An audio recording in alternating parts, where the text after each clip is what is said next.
The UFC rolled out brand new gloves at UFC 302 to prevent eye pokes, and it felt like we had more eye pokes than ever. They put together some solid matchups for finishes, and it felt like we had more decisions than ever. All in all, UFC 302 was an okay card. The main event delivered. There were a couple of other high points, and I'm going to walk you through every single one of them. My name is Angelo. This is We Want Picks, and I'm going to recap UFC 302. But before I talk about the fights, let's talk about the bets. I went pretty light on this card. I only put 5 bets on the board, and I hit every single bet except one. The Kevin Holland parlay with the Perez Edwards over 2.5, that got dicey, but that did hit. My Paulo Costa win inside the distance decision, no action. Well, that was fully refunded. So there was a decision, which meant no action. Same exact logic with the Phil Rowe bet. The safety parlay hit. The safety parlay was Islam and Jailton Almeida. We'll talk about the Jailton Almeida fight. Everybody all week long, Jailton's a fraud, Jailton's a fraud. I knew that guy wasn't a fraud, and that paid off. The only bet I lost was the little parlay I had with Sean Strickland and Alex Morono, and it turns out Alex Morono was the only favorite on the card who lost. I'm pausing to let that sit in. We had 12 fights, 11 favorites won, and the only dumb dick favorite who didn't win was Alex Morono. All in all, good night. Anytime the safety parlay hits, that's an excellent night. I put 1, 2, 3, 4, 5 bets on the board. 3 of them remained, and only 1 of them missed. We did have the best DraftKings ownership projections on planet Earth. We do that week in and week out. I'm unbelievably proud of the team for putting those numbers together. If you don't know what these are for DraftKings Fantasy, for building your fantasy lineup, competing with other people. These numbers are wildly important, and we quite literally have the best ones on planet Earth. Everything you need for UFC Louisville is up now. The picks, the bets, we will get the ownership projections later in the week. Everything you need is up right now for UFC Louisville. Just go to WeWantPicks.com, click Become a Member, and you can check that stuff out. It's only $10 for a freaking month. And obviously, as we all know, UFC 303 will be included in that month. If you became a premium member yesterday for UFC 302, then you're Gooch, babe. Just log in, you can see it. And listen, I know saying Gooch is dumb as hell. That's why I said it. Let's talk about the first fight of the night. We had Mitch Raposo taking on Andre Lima. Mitch was Jacob's underdog lock of the week, and you guys were very quick to shit on him for that. And I get it. I didn't pick Mitch. Mitch is a good fighter. If you watch the tape, Mitch is a very good fighter. He just didn't do anything last night. He did nothing. But what was frustrating about this, A, it's always wildly frustrating to watch a fighter not fight. That is always insanely frustrating. But B, listening to the commentary, listening to Joe Rogan go on and on about how amazing Andre Lima looked. Dude, Andre Lima didn't do much either. He just blasted some leg kicks. One of them spun Mitch around, and that was it. That was it. That was the fight. Some leg kicks from Andre Lima, and then Mitch Raposo just fainting like crazy, but not actually throwing. When Mitch did throw, he actually connected. He won the striking exchanges when he actually threw his hands. But when he was just fainting and doing nothing and not committing, he got his leg beat up. 2 things there. 1, I don't know if the moment was too big for him. I assume that's what it was. It didn't seem to be a cardio issue. But 2, as I mentioned, only 1 single underdog on this card won. So as much as I love railroading Jacob, this is a tough week to get the lock of the week. He was supposed to make Niko Price his lock of the week. Who the hell did that? Well, I saw the comments. Everybody was on Cesar Almeida before he flipped. Everybody was on Elizeu Zaleski. No, I didn't see a single person type Niko Price, so don't railroad him for that. What I will say, Andre Lima is a flat-out cheater. A straight-up, flat-out cheater. He missed weight by 4 pounds. Inside the octagon, he grabbed the fence, was yelled at for it. He had 3 eye pokes. There were 2 eye pokes.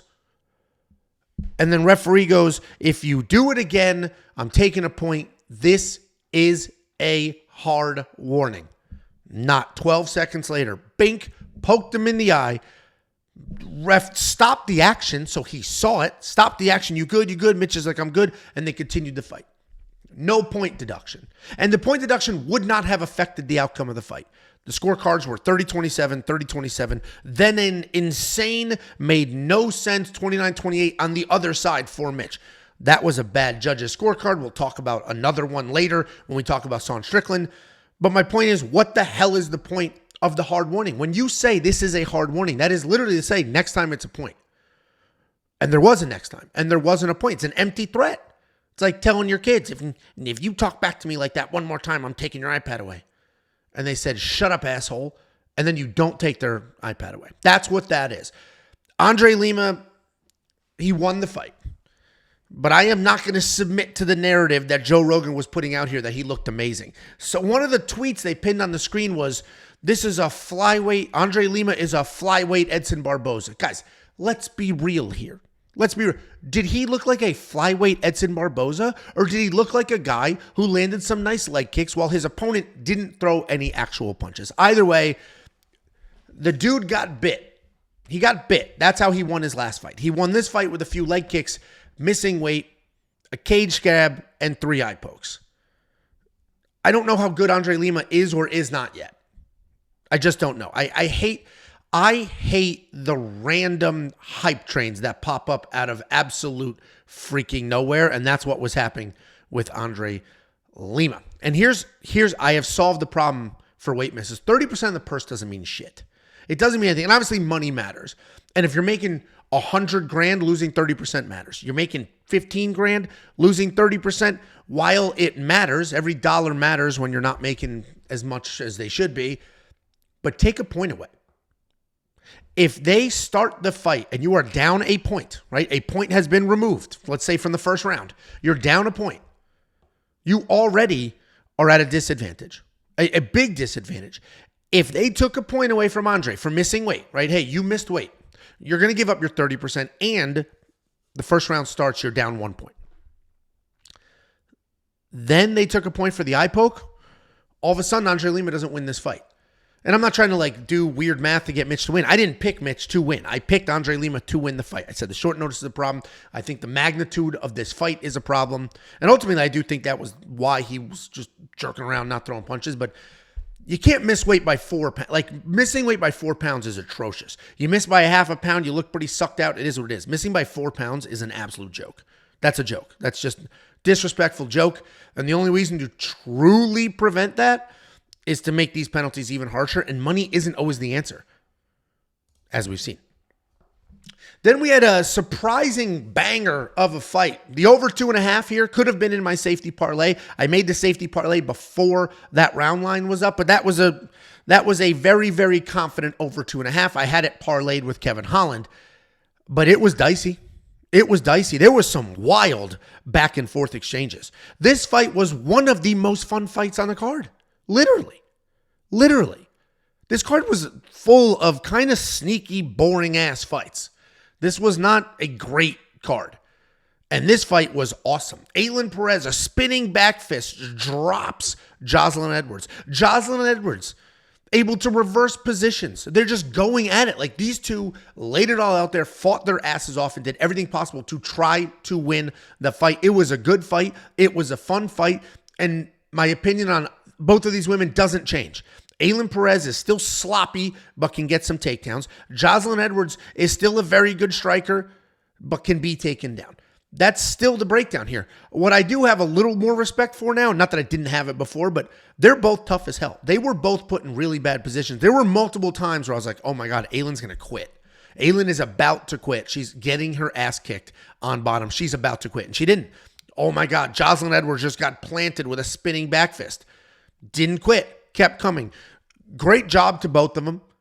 They should have gotten some fight of the night bonuses. They didn't, because if I'm looking through the rest of this card, I mean, okay, main event, fight of the night bonus, Kevin Holland performance of the night bonus. How do these two not also get a fight of the night bonus? On a trash, I'm getting angrier and angrier as I look at these. I mean, couple of really boring decision type fights. These two went at it. Good for them. Sloppy as hell, but a ton of fun. Another sloppy-ish, but ton of fun fight. And the undercard was much better than the main card as far as straight-up entertainment purposes were concerned. Mickey Gall, better than a lot of people gave him credit for. He was gone 2 years, and it did look like, his hands improved. I'm not going to pretend that all of a sudden he's a Golden Glove boxer. But his hands did look better, and he was willing to exchange and hang out in the pocket. Early on, Bassil Hafez was landing whatever he wanted to as hard as he wanted to. Just bombing right hands, and they all connected. But then he was chasing right hands. That's the problem in some of these fights where you have success striking. It almost derails whatever game plan you had. But Bassil Hafez was landing that right hand, was bombing the right hands, connecting. Every now and then, this is another, listen, I love Joe Rogan. Joe Rogan is a legend. I have seen every single UFC in history. I started watching the original UFCs on a D-Scrambler box at my cousin's house at 10 years old. I've seen them all. I love them. Joe Rogan's voice, Mike Goldberg, who some of the real, not real fans, because the idea that if you're a new fan, you're not a real fan is fucking stupid, and I don't buy into that. Some of the old school fans remember the Mike Goldberg voice. The Joe Rogan and Mike Goldberg voice were like that, the memories that come rushing back hearing that. I love Joe Rogan. I love hearing his voice, but holy shit, is his commentary getting bad. It's getting bad. The absolute glazing of Andre Lima in that first fight. In this fight, Mickey Gall would get lit up, 5 giant overhands on the chin, getting absolutely pieced up, land something decent. Joe Rogan's like, oh, he got him. He got him. It looks like Mickey's landing the more impactful shots. Like, dude, what? Are you purposely doing that to try to make it a little more exciting, or you genuinely don't know what's going on right now? And it can't be he doesn't know what's going on right now. What I do think it is he's so wildly successful that he's just there hanging out with his buddies. Meaning he's not like John Anik comes across as an absolute consummate professional, does his research, doesn't ever get out of line, out of pocket. He is always in the character of like work mode. Where Joe Rogan, these fights get going, he's just chilling with his homies. And that's fine. DC does that. 2 people doing that, okay. Just sometimes Joe Rogan, it's just disappointing to hear when he's going on and on about how great Mickey Gall looks. And Mickey Gall didn't look bad, but it was very clear Bassil Hafez was winning this fight. Like very, very clear. He was landing whatever he wanted to, whenever he wanted to. There were a couple of grappling exchanges. Mickey Gall had a nice takedown.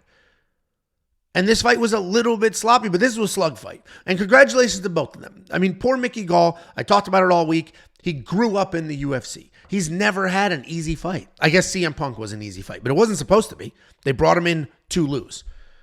So hopefully we get to see a little more Mickey Gall. Give him somebody he can beat up. Give him a contender series guy. Give him a contender series guy that you're unsure about, and let's see what Mickey does. Bassil Hafez looked good, right? He bombed away. He's a tough guy. His cardio does fade, and he doesn't grapple as much as he should. He's a guy that we need to be very careful with on his next opponent. If he gets somebody with very good cardio and clean striking, he might be screwed. He might be screwed. And that might be great for us. Maybe we could fade him and make a ton of money. So I am curious to see what their next matchups are. But Mickey Gall came to fight. He wasn't here just for a paycheck because this fight was in his backyard. He came, he showed up, he brought the fight. He just wasn't good enough. 2-year layoff. Bassil Hafez is a dog, stayed in his face, made some stuff happen. Another decision. Every single fight I mentioned so far was a decision. Various levels of entertainment, but all decisions.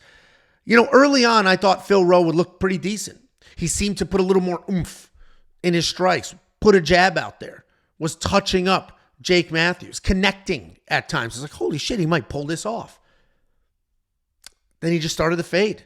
He just started to fade. Got beat up, got hit too many times. He doesn't do well backing up. Phil Rowe needs to dictate the pace. He does not do well backing up. And Jake Matthews moved forward, would bomb, would land clean every now and then, and Phil Rowe just didn't like it. And then when Jake Matthews started to grapple, Phil Rowe almost had nothing to offer. You know, he's similar to a Kevin Holland where he has really good striking and good jiu-jitsu, but the wrestling is questionable at best. But he still just couldn't make some stuff happen on the ground. Jake Matthews is a decent BJJ black belt. And I'm saying decent because, you know, even in the black belt realm, there are levels, right? There's submit you instantly, and then there's, I got my black belt, I know all the moves, I'm not going to pull them off whenever I want to. I think that's where Jake Matthews is. But Jake Matthews got it done. I don't know what they're going to do with Phil Rowe now, because he is a guy that is very talented. He's a guy that I felt like was going to get a little bit of a push. Wasn't too far away from some decent fights, and now he's on a little bit of a skid. One because he made horrible decisions in his last fight, and this one because, you know, he just wasn't going to win this fight. It was not his fight IQ. It was his skill set. was just a bad matchup for him. Somebody that would stand in front of him, wouldn't get put out, and would shoot the occasional takedown. So good win for Jake Matthews, the Australian that calls himself the Celtic Kid. Okay. But, I didn't leave this fight being like, wow, Jake's amazing. Wow. Phil Rowe looked, it was just, they fought. And these two didn't fight. I mean, Grant Dawson might quite literally be the most boring fighter in history. Literally. And on one hand, good for him, right? He is now, 21-2? That's a phenomenal record. Like, that's an unbelievable record, especially for a guy that's been in the UFC a long time. And he's a very effective fighter. He's very good at his job. His job, it depends what you think the job is. If you think the job is go in there, entertain the fans, he's awful at his job. He should be on a performance improvement plan, probably going to get let go. If his job is fist fight and win, well, then he's phenomenal at his job because he wins. And he does a lot. And he wins very dominantly, very straightforward wins. And this is what you're looking at here. This is not a still image. This isn't a picture. This is the fight. You're watching a video of the fight. Grant Dawson did this the entire 15 minutes. He did have a cut, so there was some blood, and it was like, oh shit, yeah. No, this was the fight. That's the problem here is Grant Dawson is going to Belal Muhammad himself, meaning he's going to have success. He's going to win fights, and he's never going to get a meaningful matchup. He'll never get a title shot. He's too damn boring. At least Belal Muhammad TKO'd somebody standing. At least Belal Muhammad has a fan base that has rallied behind him because of the injustices against him not getting a title shot. Grant Dawson will never get that. And I don't want this to be overly negative because he showed up, he fought, and he won. And he looked very good winning the fight. The skills are there. It's just, I love wrestling. I love grappling. There's only so much of it you can watch. And here's the flip side of that coin. One side of the grappler coin is Grant Dawson, sniffing crotches, rubbing his forehead against cups, grabbing on the shorts. The other side of that grappler coin, right? Fighters who don't strike at all. We have Jailton Almeida. Gets the takedown, bodies people, and finishes them. That is the difference. This is what a grappler can look like. And you know what's nuts? They booed him. They booed him. I mean, they booed Jailton Almeida for finishing his opponent in the first round in 2.5 minutes. They booed him because there was some grappling. And honestly, they were probably fed up when they just watched 15 minutes of hugging in the previous fight. But Jailton Almeida is that guy. I did not understand the narrative from, oh, he's a fraud, he's a fraud, he's a joke, he's a fraud, Romanov's going to beat him. First of all, we have seen Romanov quit. We've seen him quit in fights, quit. We've never seen Jailton quit. He lost a fight to a guy that's about to compete for a title after dominating that man. He had a lapse of judgment, a 20-second lapse of judgment. He held onto a leg, froze, and got hit. But he dominated every second of every fight he has had in the UFC before that 20-second lapse of judgment. There was not a doubt in my mind. That's why Jailton Almeida was instantly in the safety parlay. Instantly in the safety parlay. He was the most confident side of the safety parlay because I was positive he was going to take down Alexandr Romanov. He has taken down everybody he's fought with ease. I was positive he was going to take down Alexandr Romanov. And then I was positive a big bully wrestler like Alexandr would have no idea what to do. And that's what happened. Alexandr stuffed the first takedown. I was like, oh, shit. And then Jailton just worked to the body, brought him down to the ground. I literally was like, well, that's it. He won. As soon as it hit the ground, I was 100% positive Jailton was going to win because these big boy wrestlers don't know how to fight off their back. I'm including myself in that. I train constantly. Well, more than once a week. And when I get taken down, I go, oh shit. And it's a problem. And that's exactly what happened to Romanov. He is a big boy wrestler. And when he got taken down, he just didn't know what to do, couldn't get back up. And this is what that looked like. Jailton immediately climbed his back, got it in, submitted him. Jailton Almeida is that guy. Jailton Almeida could be UFC champion. The people, he's a fraud. 20 seconds. In 20-second lapse of judgment, he's a fraud.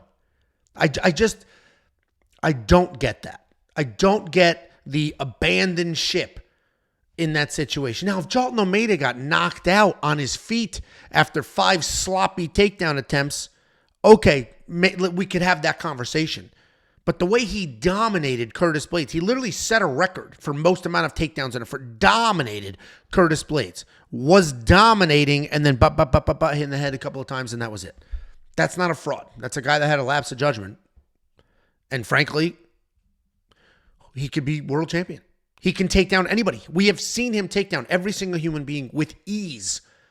And when he gets you to the ground, it's not fun for people. Jailton Almeida is that guy. Very happy for him. I was an Alexandr Romanov guy. I was buying into the hype. I was all over him. And then when I saw him completely death gas against Marcin Tybura, it's like, oh man, that's not good. And then when he fought Alexander Volkov and just literally landed 0 strikes, did nothing and quit, we're like, yeah, this guy's a quitter. Once you have the quit in you, you've got the quit in you. Compare that to Dustin Poirier in the main event, even Islam. But we'll talk about that fight in a little bit. And this is MMA. This is another one. That I got a lot of shit for my opinion. I said Roman Kopylov is going to win this fight. This is an MMA fight. I fully understand. Oh, Cesar Almeida beat Alex Pereira in fucking 1991, whatever the hell that was. I understand. He also lost to him twice, and this is not a kickboxing match. And people in the comments, Romanov is going to lose. Romanov's not going to wrestle. He's not going to wrestle. He took down Punahil Soriano. Yeah, he doesn't have the best takedown defense, but he was a Division III All-American wrestler. And Romanov got hit a few times. He's like, man, let me take this guy down. And he did. And that's what happened in this fight. Roman Kopylov, all the Russians. Roman Kopylov turned it into an MMA fight. And that is what you're supposed to do. This was a good fight, though. There were moments where Cesar Almeida was landing clean. Clearly a phenomenal striker. Clearly. But Romanov turned it into a wrestling match when he needed to. And we talked about Cesar Almeida's takedown defense. We said against the cage, this guy is very hard to take down. But inside the open octagon, you can take him down. And you can do it fairly easily. And that's just how wrestling is. Defending straight up wrestling takedowns is not an easy thing to do. Inside of a cage in a fist fight, defending takedowns when you have a wall holding you up and you can focus on the hands and you can wind your legs while leaning on something, that is a whole different game. Roman Kopylov was shooting takedowns in the middle of the cage, getting those takedowns. Good for Roman. He looked good. I don't think Cesar Almeida loses any stock here. He lost the fight because he was taken down. He's a high-level kickboxer. It is what it is. Alex Pereira's very first fight, I believe he lost, or he does have a loss on his record before the UFC, and he was taken down. I didn't lose any respect, and I don't think any stock is gone for Cesar Almeida. They just need to be careful with the matchups. Give him people that won't be able to take him down, like his last fight. Roman Kopylov continues to beat everybody who can't take him down. Every single person who has not been able to take Roman Kopylov down, he has beaten, and Cesar Almeida is added to that list. And doesn't Herb Dean look like that meme? You know that meme with the guy walking with his girlfriend and his head is turned? He's going, ooh, like at that other woman walking the other direction. Herb Dean looks like the girlfriend looking at the who guy. Hopefully you know what meme I'm talking about, because Herb Dean looks exactly like that. Then we had the main card opener, Randy Brown versus Elizeu Zaleski. Elizeu Zaleski was everybody's favorite underdog this week. Jacob put out his underdog. Everybody's like, no, that's not it. It's Elizeu Zaleski. No, that's not it. It's Cesar Almeida. Well, it was neither one of them. The only underdog that won was Niko Price. We'll talk about that next, but range mattered here. This was all range. Elizeu Zaleski reminded us he's a dog. We saw it in his last fight. We saw it again in this fight. Comes forward, stays in the face, tries to make stuff happen, doesn't quit, but he's a little older. He's a little slower. He had some moments of success. This wasn't a blowout by any means. He had some moments of success, but Randy Brown just a little too sharp, a little too big due to 6'3" at this weight class. A little too big, a little too sharp. Eliza was having a hard time get inside the range, was having a hard time bullying, pushing Randy Brown around. Randy Brown won this 2-1. And I think that was a correct scorecard. On a night with a couple of very sketchy scorecards, I think that was a correct scorecard. Eliza Zaleski will beat people that he can break. And Randy Brown showed us he's not really a guy that you can break. He's a guy that can manage range. He can fight backing up. He's a guy that if he gets taken down, if he's in a bad position, he doesn't panic. So it was a good win for Randy Brown. Was this the most exciting fight of the night? No. I mean, most of this main card was not very exciting. But Randy Brown got a quality win. He was a mid-sized favorite. He was supposed to win. He did win. But Eliza Zaleski's a tough guy. I imagine he gets a couple more interesting matchups, but he is starting to slow down. Every fight, he's a little slower than the fight before, and he's really getting by on that grit and on that athleticism for, I don't know, another year or two before he likely retires at 40. Then we had the only on an entire pay-per-view card, 12 fights on the books, only one single underdog won, and it was the man on the right. The man on the left, this goofy doofus looking at the ground with his goofy weirdo movements, with his just unwillingness to grapple when he was the better grappler, he lost. And he deserved to lose. And I hate myself for having confidence that he was going to win. In fairness to me, Niko Price in his last fight looked so washed. He got knocked out by the smallest, babiest uppercut of all time. And Alex Morono is actually a decent fighter, skill-wise. He just doesn't listen to his damn coaches. You hear his coaches yelling at him, telling him what to do. He doesn't listen. You saw a flash of genius. Niko Price took down or tripped. I think Alex Morono tripped. Listen, I drank last night. That's why this is being filmed in the morning and not last night. But Alex Morono ended up on the ground. They ended up in an exchange on the ground in the first round, and it was clear how good Alex Morono is. Very clear. He threw up a triangle, armbar, omoplata, swept him, had Niko Price's arm in a wild pretzel, and we're like, he's going to break that arm. He is going to break that arm. And he didn't break the arm. But it was there. There was a pretzel. And it was clear Alex Morono can win this fight on the ground. Like, holy crap, is he good on the ground. But Alex Morono gassed bad. The biggest issue in this fight wasn't even Alex's decision-making skills. It was his poor cardio. And they said, oh, it's short notice. This wasn't sure. Mitch Raposo showed up on short notice. Alex Morono had weeks. Kevin Holland. I wouldn't even call Kevin Holland short notice. We've known for weeks he was on this card. Did we know for 6 weeks? No. But we knew for a couple of weeks. I wouldn't have called this short notice. And honestly, if you're not in shape, don't take the fight. Don't take the fight if you're not in shape, because now look what happened. You got paid half the money because you get your show money and your win money. He didn't win. You lost the fight you should not have lost. Your stock went down. Like, only bad things happened to Alex Morono's career here. So if he accepted this fight on short notice and he wasn't in shape and thought he would skate by, don't do that, because look what happened. A washed up Niko Price beat him. And Niko is Niko. He's almost never the most skilled guy in the cage, but he's usually the toughest and the dirtiest. And not dirty like eye poke dirty, just dirty like gritty. He's usually the guy in there that is willing to fight, regardless who's on the other side. Niko Price is a dog. Niko Price will come forward. He'll bring the fight to you no matter what. I just didn't think his chin was there. I thought he would get taken. I thought Alex Morono would look pretty good. And you know what drives me nuts about this bet? And if you're a premium member, you saw all the bets all week long. I added the Alex Morono bet Friday morning. I went through my bets. I'm like, I don't have enough. Let me look at the card. I was like, Sean Strickland should win. Okay, let me put somebody else with him that I'm pretty sure is going to win. And I left a lot of people off. I already was exposed to Jailton Almeida. I wasn't going to bet Grant Dawson. I should have. But the guy was just knocked out by a dirty look. I wasn't going to bet him. Bassil Hafez didn't fully trust, right? He still was winless in the UFC. So I ran through Ailin Perez. I was like, nah. Alex Morono, boy, he makes some bad decisions. He's not very trustworthy. But Niko Price is pretty washed at this point, right? So then I put them together and I made that happen. If I just kept the self-control, didn't place that Friday morning bet, All of a sudden, I swept the board. I didn't miss a single bet except betting on this guy, staring at the floor, turning his head into strikes, gassing very quickly. Congratulations to Niko Price. I don't know what you do with Alex Morono because he has the skills. He has the skills. He's just wildly inconsistent. Look how good he was on the ground. Watch this fight back. Watch that early exchange on the ground. The later ones, he was just an exhausted mess. That early exchange on the ground, the flashes of genius are incredible. He's so good on the ground. Just doesn't get it there. He's never going to shoot his own takedown. He's not going to take any chances.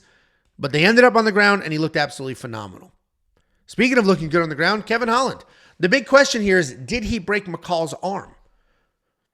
So they were striking for a few minutes. Kevin Holland landing sharp, landing clean, and then McCall just rushes forward as he does, throws a huge, I think it was a left hook, throws a huge left hook. It hits Kevin's chin, but it slides off, hits his shoulder, and Kevin drops. I personally would not have called that a knockdown. I don't know if they scored it a knockdown. I would not have called it a knockdown because it wasn't just like flush on the chin and then Kevin dropped. It slid off the chin and like blasted him in the chest, and that seemed to be what dropped Kevin. Like the balance, he fell down. He was instantly okay. His eyes were always open, and as soon as they hit the ground, Kevin Holland, armbar, triangle, armbar, had the legs up there, made it happen. Kevin Holland's a high-level BJJ black belt. I don't think he's as high level as Alex Morono, but he is a good BJJ black belt, and we saw that here. The controversy, though, is did McCall have his arm broken? He did not tap. He did not tap. That we're 100% positive. They showed it a million times over. But Kevin Holland had his elbow in the wrong direction. Without question, it looked like McCall's arm was broken. His elbow was 100% bending the wrong way. Without question. And damage was done. McCall said, oh, this tore, that tore. But it's not broken. It didn't break in half. You got to let me fight no matter what. And that is an interesting concept. The referee is there for the fighter's safety. That's the only reason the referee's there, for the fighter's safety. And if the safety means making sure the rules are being followed, the safety means stopping a fight when it needs to be stopped, right? If it's a TKO and somebody's unconscious and they're getting blasted in the face, the referee needs to be there to separate them.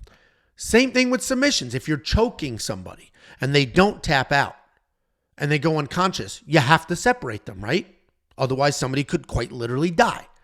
So that's why the referee is there. In this case, it's almost like that choke analogy because McCall didn't tap.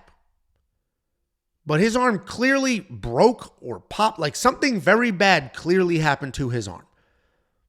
And Herb D needed to stop the fight. I agree with the stoppage. I completely agree with it. It was only going to get worse. And you are there to protect the fighters. And I get it. It's his body, his choice. And my choice is to continue to fight with a broken arm. He doesn't have a southern accent. He's like Russian or some shit. I agree with the stoppage. I'm curious what you guys think because McCall did not agree with the stoppage. Even with his very clearly limp, messed up arm, he was like, why did you stop that? Why did you stop that? Nothing was changing. He wasn't getting out of that. There was permanent damage going to be done to his arm. I think the stoppage made sense. They talked about the Tim Sylvia fight years ago where his arm broke in half. He continued to fight. Go watch Jamal Hill versus Paul Craig. Something clearly snaps. That gets stopped. Like, this is in that category of those other two fights.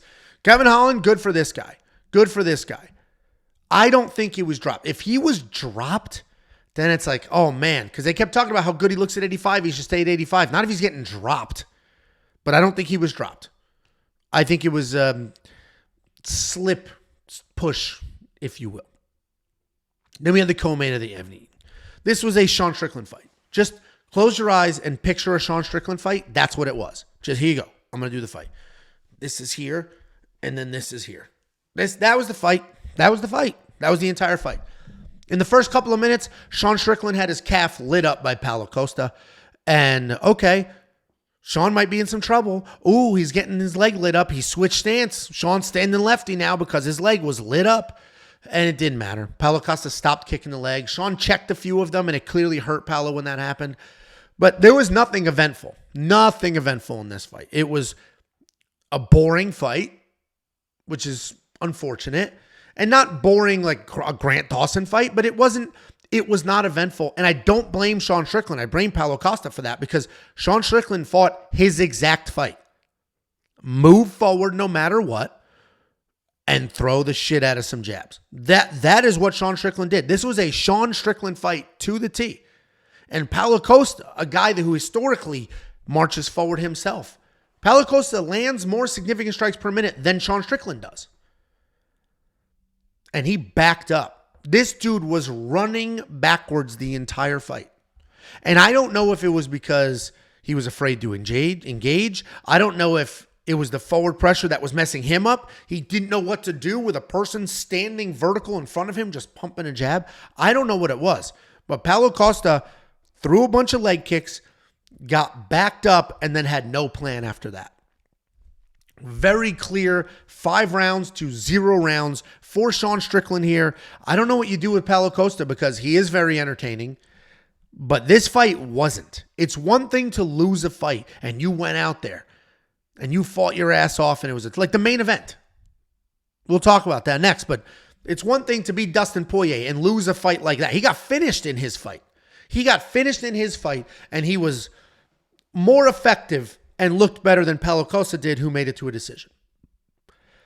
I don't know what you do with Paulo Costa because it's hard to book him in a huge big-time fight next. After this performance, 2 losses in a row, 3 of his last 4 are losses. It's 4 of his last 5. He's 1-4 in his last 5. What do you do with him next? Because he is still a name. He's still a draw. He's still a ranked guy. He just lost to a former world champion. It's not a bad loss, but he didn't look good in it. So I don't know what you do with him. This was a typical Sean Strickland fight. I don't know if Paulo Costa just couldn't handle that relentless, just marching forward 1-2, 1-2, 1-2, or if he had an off night, or I don't know what this was, but it wasn't entertaining. I'll tell you that much. What was wild, though, was a scorecard. Here's your scorecard. It made no sense whatsoever. One judge gave Paulo Costa the first round. Okay, he landed the effective leg kicks. Good for him. No problem. I'm not going to dispute that card. Paulo Costa landed some effective leg kicks in the first round. Take it. No problem. Another judge, Chris Lee, all 5 rounds for Sean Strickland. Again, I'm good with the first 2 cards. They're logical to me. I can understand the argument for the leg kicks, but some people think the leg kicks were insignificant because Sean just continued to march forward. Either way, no problem, right? This card, the Dave Torelli card, is the other side. He said Paulo Costa won the first 4 rounds. That's absurd. That is absurd. What did he do in rounds 2, 3, or 4? I'll tell you, nothing. He backed up, ran away, backed up. And it's not like he backed up, planted, and threw huge punches. It's not like he backed up, lowers level, shot a takedown. He backed up and got hit in the face with relentless jabs. This is one of the worst scorecards I've ever seen. The right guy won. Dave Torelli is also the guy that had that sketchy weirdo card for the Mitch Raposo fight. The first fight of the night had a card just like this. 2 judges, 30-27. 1 judge, 29-28 on the other side. This is absurdity. 4-1 for Paulo Costa is absurdity. And I'm not the only one who feels this way. Dana White in the post-fight press conference was like, that guy should be fired. That guy shouldn't be able to ref another fight in his life. Like he railroaded him, which is true. Like at the end of the day, you are affecting other people's lives and it is your literal job. Dave Torelli's literal job is to watch the fights and score them appropriately. And it's one thing, maybe he saw something, all right, first round, no problem. The leg kicks, I don't, whatever. And then maybe he saw something in another round that, maybe 4 rounds to 1 is absolute absurdity. It's ridiculous. He should be investigated for either having too many chromosomes or getting paid under the table. Either way, Dave Torelli, that was one of the worst scorecards we have ever seen. Not only, I can understand a weird scorecard where there's takedowns, but nothing happens with the takedowns, right? That's always controversial and up for interpretation. I can understand a weird scorecard if Sean Strickland was backing up, but landed more effective strikes. That could be weird, right? The optics of backing up versus the actual powerful strikes. There was zero grappling. Sean Strickland was marching forward relentlessly, landing whatever he wanted to. Scorecard makes no sense. Something's up with Dave Torelli, and his finances need to be investigated. His personal life needs to be investigated. Something's going on. He can't be this stupid. He can't be this stupid. Then we had the main event of the evening. It was a banger. This was an awesome fight. And it's funny because it started off like, oh, okay, Islam got a takedown almost immediately, and it's like, well, this fight's over. Dustin Poirier was working his way back up. Islam climbed on his back. Literally, we were all watching it like, yeah, this fight's over. That's it. And it wasn't over. It was not over. Dustin's a dog. I know he shined bright like a diamond, but dog. He's a dog. Who let the dogs out? He needs a different theme song. He's a dog. Because he brought the fight to Islam. He tried to win this fight. Now, there were moments where he probably could have done a little bit more. Like, there were moments later in the fight. Early in the fight, Islam was getting the wrestling done. Then they got a little wet. Islam had a little cut above his eye. Dustin was clearly still in that fight. He said, I spent the last 6 weeks or whatever it was with Gamrot all day, every day, wrestling my ass off. And you could tell. He was taken down easily a few times, but he also defended a bunch of takedowns. And even if you're not able to defend every takedown, just the ability to get your hips out and work back up, Dustin showed that. Improved versions of that. Dustin looked good. Islam's striking looked good as well. Islam was able to connect, was able to land clean, was able to make some stuff happen, and got the takedowns. And it's an interesting dynamic here because you have Dustin Poirier, who's an absolute filthy dog, who will fight anybody and still has very insanely high-level skills. Will never be a world champion. Always the bridesmaid, never the bride. And that is what it is. Not everybody can be a champ. This isn't youth soccer. No, not everybody gets a trophy. But he's wildly entertaining, insanely tough, has very good jiu-jitsu, very good boxing. He's an all-around incredible mixed martial artist. He might be. They had a graphic at the end of this fight. Or maybe it was the post-fight show. I think it was the end of the fight. A graphic of essentially the best fighters who never became a world champion. And Dustin had an interim title, but they're talking about true undisputed world champion. I think Dustin might be him. I think he literally might be the best fighter of all time that was never an undisputed world champion. Because his losses are to just the best of the best. He beat Conor McGregor twice. And listen, I get it. Conor's old, used up, all those things. I think he gets his ass kicked by Michael Chandler. But Conor McGregor is still a 2-division world champion. Dustin beat his ass twice. Dustin's beaten a lot of very good people. But he's lost to that just upper echelon every time it mattered. BMF belt, lost. Title fight, Khabib, lost. Title fight, Charles Oliveira, lost. Title fight, Islam, lost. And it sucks. But he is good, and I don't want him to retire. You heard DC going on and on about like, man, there is money to be made here. You're not going to be fighting for a title. You're right. Your title run is done. You're not going to be fighting for a title. But that doesn't mean you can't get some giant payouts with some really fun matchups. Fights that you could win at basically whatever weight class you want. They're bringing back Nick Diaz. Bring back Nate Diaz. Nate Diaz versus Dustin Poirier. Throw it on a mediocre pay-per-view or a pay-per-view like the Conor McGregor card where you have a monster main event. You can get by with whatever co-main you want. There is money to be made for Dustin Poirier. And make your money, dude. Make your money. All those hits to the head, all those injuries, all those training camps, all that, make your money. Make your money. Couple more fights. Make a couple more $1 million. Literally millions of dollars. Don't walk away from that because in your mind, well, I can't be world champion, so that's it forever. And that competitive spirit is why he's a dog in that cage. That is why he's a dog, that competitive spirit. But it's okay. It is okay to fight for the check. It's okay to be a prize fighter. So be a prize fighter. Islam, let's give Islam some credit too. They compared him to Khabib. And Khabib, as of right now, will go down as the greatest lightweight, undefeated, never lost a round. That never lost a round bullshit, who cares? Who cares? Look at the people that they have fought. Islam has definitely had the tougher slate of competition than Khabib. And I know this exact fight is a weird comparison because Khabib almost had no issues whatsoever with Dustin Poirier outside of a failed guillotine attempt. I get that. But the difference between Khabib and Islam is Islam will strike. And he's a very good striker. Where Khabib was the Grant Dawson. Just diving at legs over and over and over and over and over. where Khabib will strike. And Islam will strike, and Islam has some dog in him too. This was a tough fight. His head was cut open and swollen. He had a cut above his eye. A fight with Dustin Poirier is not an easy fight. And he didn't just dive at legs relentlessly. He had some takedowns, missed a few takedowns, did a good amount of striking. Islam Makhachev is insanely good. And I know you watch these fights and you're like, he's beatable. He could lose. And anybody can lose. It's a fist fight.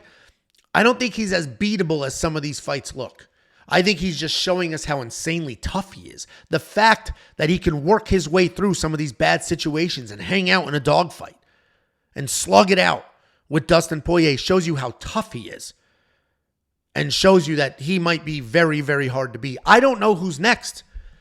The top of this division is kind of a sloppy mess. I don't know who's next, but congratulations to both of these guys. This was a very, very mediocre main card. Not on paper, but in execution. A mediocre main card.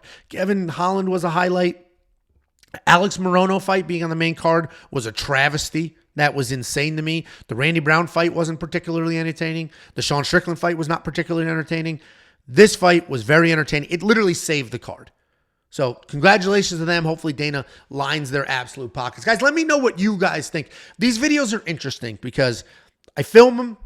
I just give you these are just my opinions, how I saw the fight. And then people every time will disagree with some of those opinions and then just unsubbing, you're an idiot. You think they should have stopped it when McCall's arm was separated from his body on the other side of the cage? Idiot, unsub. Makes no sense. Let me know what you guys think. I personally think this was a mediocre fight card that delivered in the main event. And I guess that's what we're here for, the main event. Guys, Louisville is next. But before we move on to Louisville, let me give you $50. WeWantPicks.com/bets. It's affiliate stuff. We got some affiliate links for some sports books. You use them. You sign up. We'll send you $50. They're going to pay me, and I'm going to pay you. It's just literally that simple. Got to go to the address. WeWantPicks.com/bets. Got to use the link. Once you set everything up, we'll get paid, and then you get paid. UFC Louisville is next. The line movement tracker, the tools, the picks, the bets are already up for UFC Louisville. We got a couple of dogs that flipped their way to favorites. Julian Marquez, plus 160 dog, currently a minus 115 favorite. You are going to get picks, bets, tools, and everything else. You're going to get the detailed data, metrics, and analytics. You're literally going to get everything you could ever have needed heading into a fight week. Just go to WeWantPicks.com, click Become a Member. It's $10 for an entire month worth of membership, and UFC 303 is right around the corner. You're going to get the optimized. You're going to get the ownership projections. You're going to get my picks, my bets, Jacobs, Artem's, Running Mouth MMAs, and the artificial intelligence that's picking fights based solely off of historical data and doing so at a remarkable accuracy. WeWantPicks.com. Click Become a Member. It is only $10 for an entire month.